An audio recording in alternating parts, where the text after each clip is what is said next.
Which horse changed your life? Southwind Vavoom. I had him way too early in my career to appreciate him, and I probably won't ever see a horse that good again. It'd probably be my first horse that I bought when I moved to Ontario was Rosie the Riveter. She was nothing but a six-claimer, but she always got my name on the sheet, so she kind of helped me get my foot in the door. There's probably a horse called Javaris. Kept me in the game when I needed it. For me, Elusive Desire, for sure. She taught me a lot and gave me a little freedom and a little credibility. Big Jim, definitely by far. I got to travel to the Meadowlands and all the big stake races, drive against the best, and I learned a lot racing with Big Jim. And it was a pleasure driving a horse like that caliber. I don't know if that's actually happened yet. I'm hoping it happens.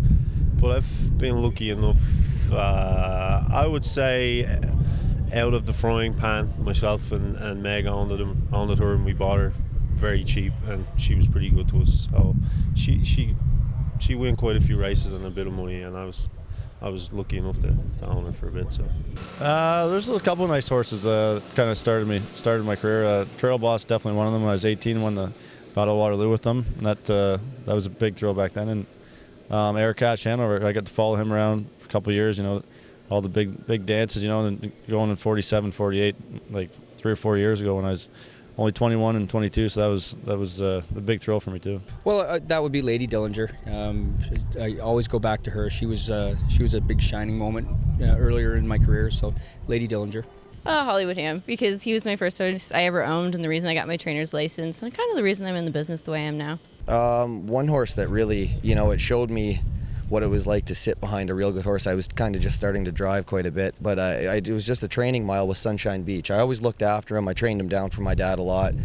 And in between races, I had to take him to Rideau Carleton and train him a good mile down there. And going from 5 claimers and stuff like that to driving a good horse like that, even just in a training mile, gave me a really good appreciation for the kind of horse I'd like to drive someday. Anyways, I would say Sandpail.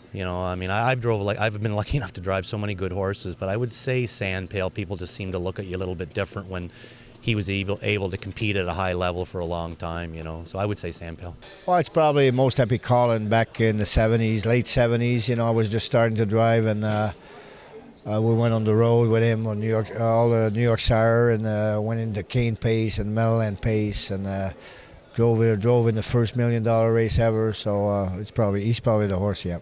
The best one I guess it was Little Black Book in my hometown was my most thrill, because I grew up there and I watched the Gold Cup for many years, and when I come home with her and she won it, it was like a great thrill.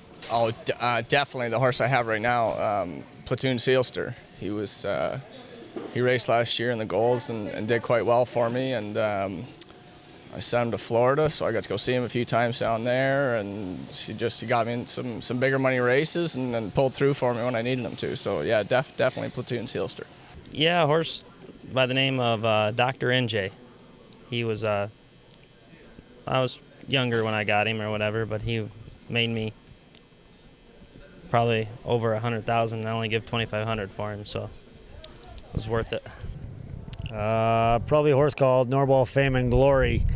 She was probably one of the better ones that I started with, and she won a fair bit of money here and there, and she paid a few of the bills when I was not making as much money, so she helped things out pretty good.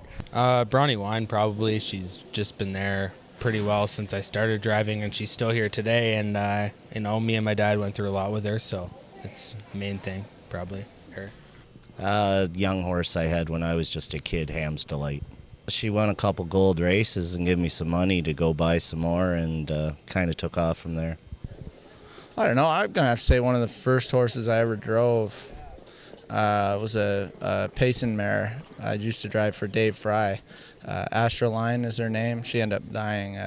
She broke a pastern a couple of years after I drove her, but I just got my license and Dave let me drive her, and she was just one of those, she was only I think a 7 climber or 6, maybe an 8 climber or something like that. But every week she was, I don't think she missed the board for 15 weeks in a row. She was always right there, and Dave never put any pressure on me. He said, drive her the same way, trip her out, and she raced good like that every week. And before her, I wasn't having a whole lot of luck, and when I started driving her, she kind of, kind of made me want to do it more,